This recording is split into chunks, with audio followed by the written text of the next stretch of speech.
warahmatullahi wabarakatuh. Hai, jumpa lagi dengan Ibu Ulfa. Gimana kabarnya? Jaga kesehatan dan jangan lupa selalu patuhi protokol kesehatan ya. Pakai masker, jaga jarak, dan tetap semangat belajar meskipun di masa pandemi. Jadi materi yang akan kita bahas hari ini adalah masalah-masalah ekonomi dalam sistem ekonomi. Kita nanti akan mengenal lebih jauh apa itu sistem ekonomi, kemudian macam-macam sistem ekonomi, kelebihan dan kekurangan sistem ekonomi, dan masalah-masalah dalam perekonomian Indonesia. Jadi siswa diharapkan dapat menjelaskan apa itu sistem ekonomi, menganalisis macam-macam sistem ekonomi, dan menganalisis kekuatan dan kelemahan masing-masing sistem ekonomi, serta mengidentifikasi perekonomian Indonesia dan mengevaluasi masalah-masalah ekonomi di Indonesia. Sebelumnya kita telah mempelajari masalah pokok ekonomi klasik dan masalah pokok ekonomi modern ya. Dari masalah tersebut ada nggak sih kaitannya dengan sistem ekonomi? Tentu ada kaitannya ya. Nah, sekarang apa sih sistem ekonomi itu? Kesejahteraan dan kemakmuran suatu negara bergantung pada sistem ekonomi suatu negara ya. Sistem ekonomi adalah suatu cara untuk mengatur dan mengorganisasi suatu negara.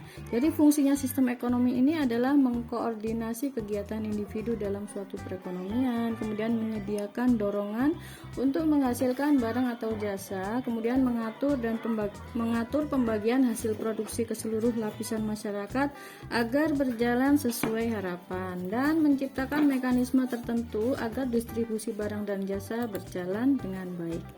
Ada macam-macam sistem ekonomi yang ada di dunia ini ya. Ada yang pertama sistem ekonomi tradisional. Nah, ini lebih ke masih kuno ya. Yang kedua adalah sistem ekonomi pasar atau disebut juga sistem ekonomi liberalis. Nah, ini lebih ke bebas ya, bebas memiliki alat produksi, bebas melakukan apa saja tanpa ada ikatan ya yang melarang. Nah, yang ketiga adalah sistem ekonomi sosialis atau disebut juga sistem ekonomi komando atau sistem ekonomi terpusat. Nah, ini lebih terikat ya, semuanya diatur oleh pemerintah baik dari kepemilikan alat-alat produksi dan semuanya diatur oleh pemerintah. Nah, yang keempat ini adalah sistem ekonomi campuran. Kira-kira negara kita menganut sistem ekonomi yang mana ya? Nah, sistem perekonomian yang diterapkan di negara kita adalah sistem demokrasi ekonomi Pancasila, yaitu menganut Pancasila dan UUD 45. Ada kelebihan dan kekurangan dari masing-masing sistem ekonomi ya. Nah, untuk sistem ekonomi tradisional itu kelebihannya adalah yang pertama adalah tujuan sistem ekonomi ini adalah memenuhi kebutuhan hidup ya, bukan mencari keuntungan. Kemudian jarang terjadi kecurangan karena masih tradisional dan masih baik hubungan antar saudara ya.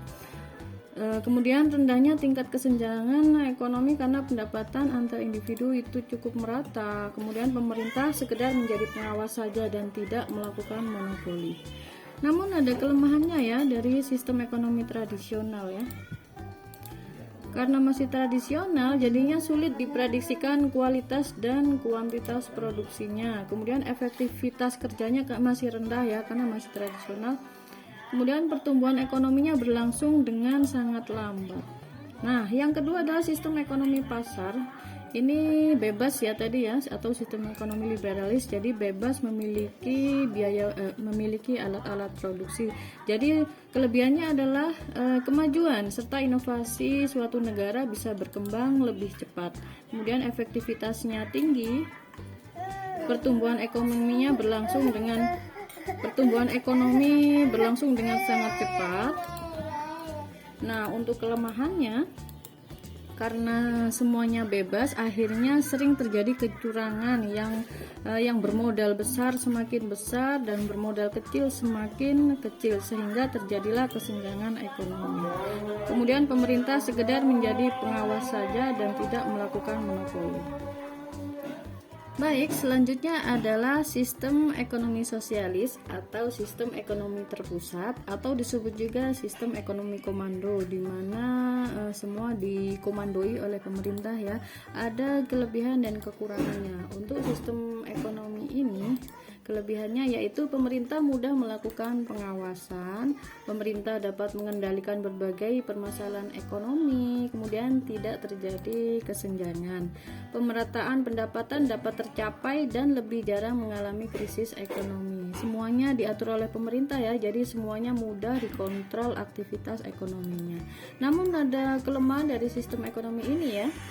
Apa kelemahannya? Yaitu kemajuan serta inovasinya jadinya lambat karena semua diatur oleh pemerintah dan masyarakat tidak bebas untuk melakukan inovasi-inovasi itu. Kemudian jadinya efektivitasnya kurang dan pertumbuhan ekonomi berlangsung dengan sangat lambat. Dan yang selanjutnya adalah sistem ekonomi campuran. Sistem ekonomi ini adalah mengkombinasikan sistem ekonomi pasar dan sistem ekonomi komando. Hasilnya adalah pemerintah dan pasar kemudian bekerja sama dalam mengelola sumber daya yang ada ya. Dan pemerintah mengakui hak milik perorangan dengan catatan tidak merugikan kepentingan umum. Untuk negara kita, sistem ekonominya bagaimana ya? Sistem ekonomi kita yang sudah disebutkan tadi ya, yaitu sistem ekonomi demokrasi Pancasila yang menganut Undang-Undang Dasar 1945. Karakteristik dari sistem ekonomi Pancasila ini yaitu aktivitas ekonominya dianggap sebagai kegiatan bersama dengan mengedepankan kekeluargaan atau yang disebut gotong royong ya. Kemudian cabang produksi yang dinilai berpengaruh kepada banyak orang itu dikelola oleh negara seperti PLN, PDAM ya. Kemudian menerapkan prinsip berwawasan lingkungan dan berkelanjutan pada seluruh kegiatan ekonomi. Kemudian pemerintah melakukan pengawasan ya. Selanjutnya dalam sistem ekonomi demokrasi Pancasila ini ada ciri negatif yang harus dihindari dalam sistem perekonomian ya. Yang pertama adalah sistem free fight liberalism. Free itu istilahnya bebas ya, jangan terlalu bebas. Jadi maksudnya di sini adalah menumbuhkan eksploitasi manusia dan bangsa lain. Jangan sampai ada monopoli ya.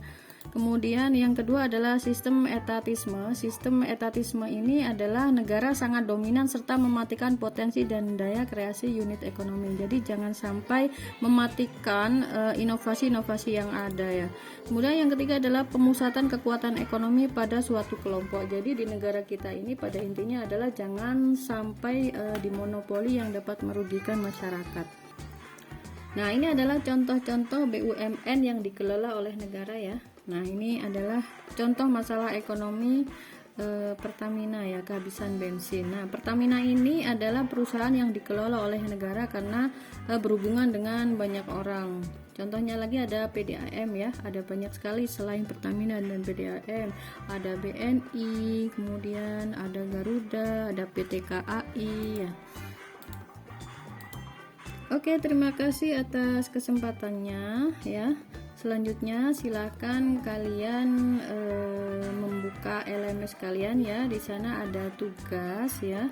Jadi kalian diminta untuk membuat kelompok berjumlah maksimal 5 orang ya. Kemudian mendiskusikan terkait sistem ekonomi. Oke, terima kasih. Assalamualaikum warahmatullahi wabarakatuh.